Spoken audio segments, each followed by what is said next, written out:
Welcome back to MSBS chemistry classes. Dear students, previous lecture में हम लोगों ने पढ़ा था आपके कुछ सॉल्यूशन के जो टॉपिक्स थे, एबनॉर्मल मॉलिक्यूलर मास और कॉलिगेटिव प्रॉपर्टी के बारे में। आज का जो टॉपिक है वो वांट ऑफ फैक्टर के बारे में हम पढ़ने वाले हैं। वांट ऑफ फैक्टर को हम लोग आई से भी इंडिकेट करते हैं। Okay, so let's start. देखिए होता क्या है, वांट ऑफ फैक्टर जो होता है एक्चुअली ये 1986 की बात है। ओके, 1886 में क्या हुआ कि जो वांट ऑफ फैक्टर था वो एक साइंटिस्ट थे जिनका नाम था वांट ऑफ। इनके नाम से इन्होंने एक फैक्टर दिया, वांट ऑफ फैक्टर, जिसको हम आई कहते हैं। एक्चुअली इनका जो आई फैक्टर था, मींस वांट ऑफ फैक्टर था, इसका देने का क्या मतलब था? कारण ये था कि ये बताना चाह रहे थे कि अगर कोई सॉल्यूशन आप तैयार करते हैं, यदि कोई सॉल्यूशन आप तैयार करते हैं, उस सॉल्यूशन को तैयार करने के लिए आपको सॉल्वेंट में क्या डालना पड़ेगा? सॉल्यूट डालना पड़ेगा। जब आप सॉल्वेंट में सॉल्यूट डालने की कोशिश करेंगे तो सॉल्यूट क्या करेगा? सॉल्वेंट में जाने के बाद सॉल्यूशन फॉर्मेशन करेगा। इसका मतलब यह है कि जो भी सॉल्यूट आप इस सॉल्वेंट में डालने की कोशिश कर रहे हैं, लिक्विड सॉल्वेंट में, तो क्या ये सॉल्यूट सॉल्वेंट में जाने के बाद अपने आप को टुकड़ों में तोड़ देगा, छोटे छोटे, मतलब डिसोशिएट करेगा, या यही मॉलिक्यूल जो होगा सॉल्यूट के वो क्या करेंगे? अपने आप को एसोसिएट करेंगे। कंडीशन दो ही हो सकती है, या तो डिसोशिएट होगा या तो एसोसिएट होगा। और एक कंडीशन ऐसी हो सकती है जब कुछ भी नहीं हो रहा हो, मतलब एक इक्विलिब्रियम की कंडीशन जब होती है। दो फैक्टर हमें इसमें पढ़ने हैं कि ये जो डिसोशिएट हुआ है सॉल्यूट का पार्टिकल सॉल्वेंट में जाने के बाद, और जो एसोसिएट हुआ है सॉल्यूट का पार्टिकल सॉल्वेंट में जाने के बाद। जैसा हम लोगों ने पढ़ा था कॉलिगेटिव प्रॉपर्टी के बारे में। कॉलिगेटिव प्रॉपर्टी जो होती है वो किसके इनवर्स रिलेशन में होती है? Molecular mass. तो ये तो हम जानते हैं कि जब मॉलिक्यूलर मास बढ़ जाता है, और मॉलिक्यूलर मास कब बढ़ेगा? जब पार्टिकल्स क्या करेंगे? डिसोशिएट होंगे। तो मॉलिक्यूलर मास बढ़ेगा तो तब कॉलिगेटिव प्रॉपर्टी क्या हो जाएगी? डिक्रीज हो जाएगी, क्योंकि कॉलिगेटिव प्रॉपर्टी किस पर डिपेंड करती है? नंबर ऑफ सॉल्यूट पार्टिकल्स के ऊपर। ये आप अच्छे से जानते हैं। ओके, तो ये कंसेप्ट आप पिछले लेक्चर में पढ़ चुके हैं। हमें आज के लेक्चर में जो पढ़ना है कि ये जो सॉल्यूट हमने डाला है वो कितना एक्सटेंट तक, कितने एक्सटेंट तक ये क्या हो रहा है? डिसोशिएट हो रहा है, या कितने एक्सटेंट तक ये क्या कर रहा है? एसोसिएशन दिखा रहा है। तो इसके आधार पर हमें दो टॉपिक्स पढ़ने हैं, एक है डिग्री ऑफ डिसोसिएशन और एक आपका डिग्री ऑफ एसोसिएशन। इसको पढ़ने से पहले हमें वांट ऑफ फैक्टर का बेस समझना पड़ेगा। एक्चुअली वांट ऑफ फैक्टर ने कहा क्या था? एक्चुअली उन्होंने कहा क्या था कि इसी एक्सटेंट को दिखाने के लिए उन्होंने एक फॉर्मूला दिया था। वो कहते थे जो नॉर्मल मॉलिक्यूलर मास होगा आपका, उसका रेशियो किसके अपॉन में होगा? Observed molecular mass. इसका मतलब क्या है, इसको भी समझ लेते हैं। आई फैक्टर तो उन्होंने दे दिया कि normal molecular mass upon observed molecular mass. अब ये कैसे कोरिलेट करता है कॉलिगेटिव प्रॉपर्टी के साथ, उसको समझते हैं। एक्चुअली होता क्या है, आप जानते हैं एसोसिएशन के केस में होता क्या है। पिछले लेक्चर में हमने बताया था एसोसिएशन होता क्या है। ओके, आपने एक बीकर लिया, इस बीकर में आपने कुछ सॉल्वेंट ए डाला और उसमें से बी को मिक्स करने की कोशिश की। बी आपका यहाँ पे सॉल्यूट का पार्टिकल है। सॉल्यूट का पार्टिकल जैसे ही यहाँ पे सॉल्यूशन क्रिएट करेगा तो वो एसोसिएट होने का मतलब ये हो गया। फॉर एग्जांपल यहाँ पे केसीएल का ले लेते हैं, जो हमने प्रीवियस लेक्चर में पढ़ा था। केसीएल का जो आपका ऑब्जर्व नॉर्मल जो मोलिकुलर मास होता है वो कितना होता है? वो होता है आपका 74.5। कैसे? आप जानते हैं केसीएल को निकालने तो कैसे निकालेंगे? पोटेशियम का आपका होता है 39 और क्लोरीन का कितना होता है बेटा आपका 35 37.5। Okay, 35.5, sorry 35.5। दोनों को आप अगर सॉल्व करोगे तो आपकी दोनों को ऐड करोगे तो 74.5 वैल्यू आ जाएगी। ये नॉर्मल मॉलिक्यूलर मास है। इसी तरीके से यदि आपका ऑब्जर्व्ड मॉलिक्यूलर मास की बात कहेंगे तो इसका ऑब्जर्व्ड मॉलिक्यूलर मास हमने निकाला था, वो आया था आपका कितना? That is 37.25। ओके, ये हमारा ऑब्जर्व मॉलिक्यूलर मास था। बाकी ये नॉर्मल मॉलिक्यूलर मास ऐसा होता है, ये हम जानते हैं। तो केसीएल जैसे इसमें जाएगा तो ऐसा क्यों हुआ? देखिए, पहले केसीएल क्या था आपका? नॉर्मली केसीएल करके था, और जैसे ये गया सॉल्यूशन में तो ये के पॉजिटिव और सीएल नेगेटिव में टूट गया। पहले अगर एन नंबर ऑफ मोल्स थे तो बाद में ये एन और छोटे छोटे हिस्सों में टूट गया। तो इसका मतलब ये हो गया कि नंबर ऑफ मोल्स जो हैं वो क्या हो गए सॉल्यूशन में जाने के बाद। ओके, ये हमारा डिसोसिएशन टॉपिक है, सॉरी। ओके, तो डिसोसिएशन में क्या हो रहा है आपका कि केसीएल जैसे ही जा रहा है सॉल्यूशन सॉल्वेंट में तो केसीएल जो होगा वो के पॉजिटिव और सीएल नेगेटिव में टूटेगा। इसका मतलब क्या हुआ? इसका मतलब ये है सॉरी, इसका मतलब यह है कि पोटेशियम के क्लोराइड के अगर हमने सिर्फ n मोल्स डाले थे तो वो पोटेशियम क्लोराइड के मोल्स की संख्या सॉल्यूशन में जाके बढ़ गई। इसका मतलब मॉलिक्यूल डिसोशिएट हुआ है, टूट गया, छोटे छोटे खंडों में टूट गया। इसका मतलब ये हो गया कि अब जितना मॉलिक्यूलर मास इनका कॉम्बिनेशन में आ रहा था, अब उसका जस्ट हाफ इसका क्या हो जाएगा, मॉलिक्यूलर मास हो जाएगा। और वही मॉलिक्यूलर मास हम ऑब्जर्व मॉलिक्यूलर मास में लिखते हैं। तो अगर इसी वैल्यू को अगर हम वांट ऑफ फैक्टर में पुट करेंगे तो वैल्यू क्या आएगी इस तरीके से, that is i equals to normal molecular mass कितना है आपका, that is 74, normal molecular mass हमारा 74.5 था और इसी तरीके से ऑब्जर्व मॉलिक्यूलर 37.25 था। तो अब बताइए अब क्या होगा इस केस में। हाँ, आई की वैल्यू जो होगी वो आ जाएगी normal molecular mass upon observed molecular mass. तो नॉर्मल मॉलिक्यूलर मास कितना आपका 34.5, ओके, तो 34.5 ऊपर लिख दीजिए। इसी तरीके से ऑब्जर्व्ड मॉलिक्यूलर मास के लिए बताइए आप, दैट इज 74.5 था, इसका आई वैल्यू कितनी आएगी 37.25। दोनों को कैलकुलेट करेंगे तो उसकी वैल्यू 1 से ज़्यादा आएगी, क्योंकि 37.25 को अगर 74.5 से अगर जाएगा तो ये लगभग 1 से ज़्यादा जाएगा, इसका मतलब 1 से बड़ा होगा इसकी वैल्यू। तो हम ये कह सकते हैं दैट इज आई की वैल्यू ग्रेटर देन 1 आएगी in case of dissociation. Okay, तो डिसोसिएशन में पता चला वांट ऑफ फैक्टर की वैल्यू ग्रेटर देन 1 है।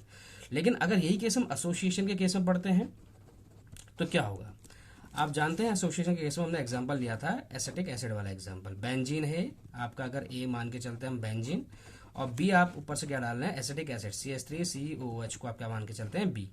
जब एसिटिक एसिड बेंजीन में घुलता है तो वो क्या करता है डायमर फॉर्मेशन, जो आप जानते हैं पिछले लेक्चर में आपको बताया था अच्छे से इसके बारे में।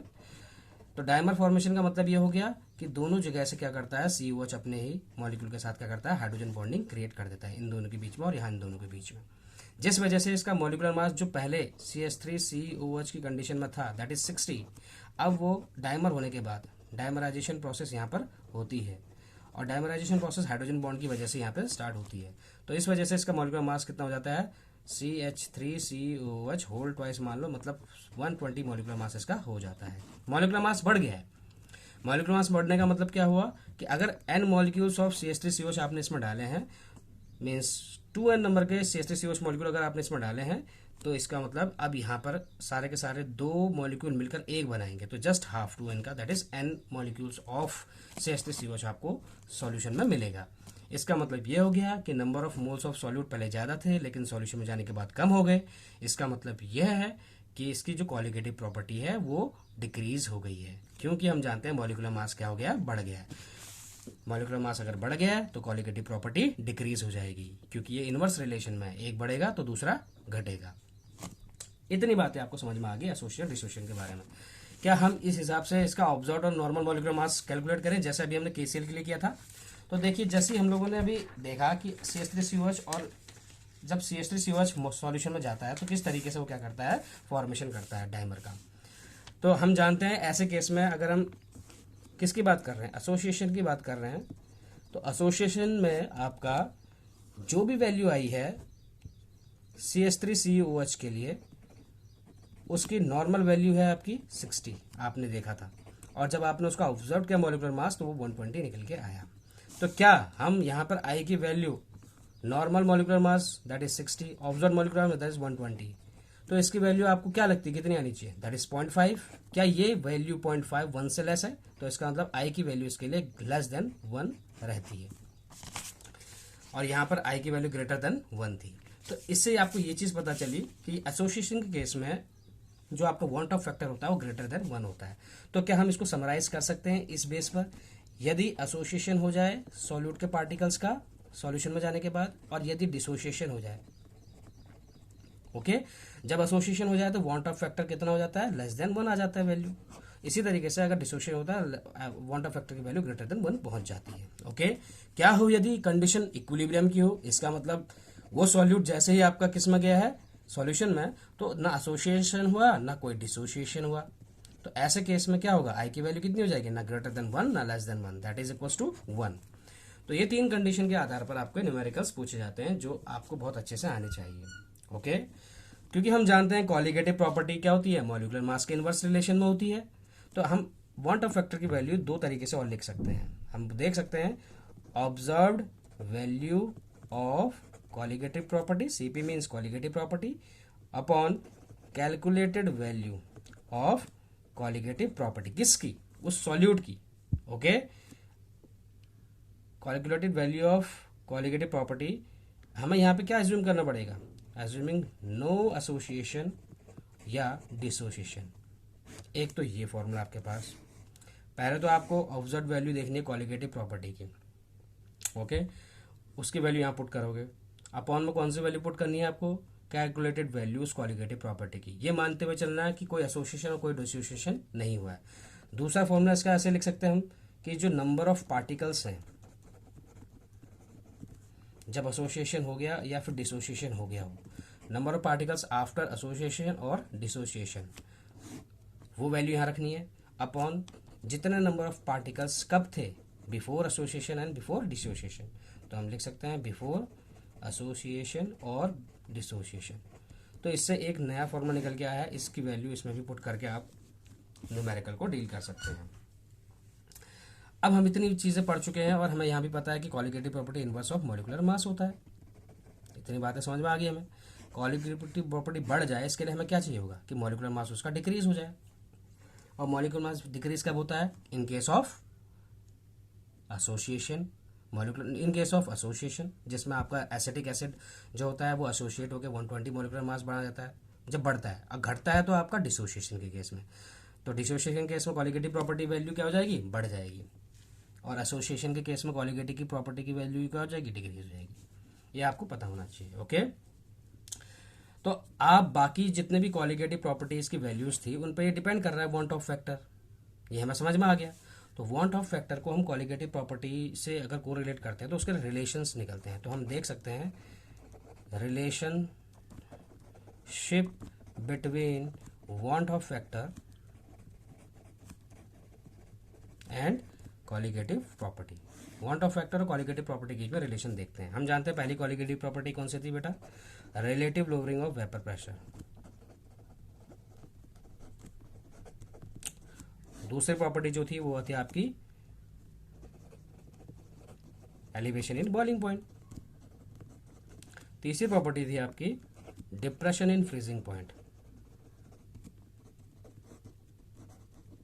और जो आपकी चौथी प्रॉपर्टी थी कॉलिगेटिव प्रॉपर्टी में वो है आपका ऑस्मोटिक प्रेशर। तो देखिए इन सभी केसेस में किस तरीके से वांट ऑफ फैक्टर को रिलेट करता है। Relative lowering of vapour pressure sorry, हम जानते हैं क्या होती है इसकी value, that is chi B equals to P naught A minus P A upon P naught A. हमने relative lowering of vapour pressure ऐसे निकाला था। यदि हम यहाँ पर आई से इसको क्या कर दें, इनटू कर दें, मतलब वांट ऑफ फैक्टर को उस mole fraction means number of moles of solute के साथ इसको मल्टीप्लाई कर दे, तो ये रिलेशन इस तरीके से निकल के आता है। इसी तरीके से एलिवेशन इन बॉइलिंग पॉइंट में आपका क्या था, that is delta T B equals to K B into M था। अगर इसके आइस फैक्टर से इंटू कर देंगे तो ये आपका रिलेशन निकल जाएगा दोनों के बीच में।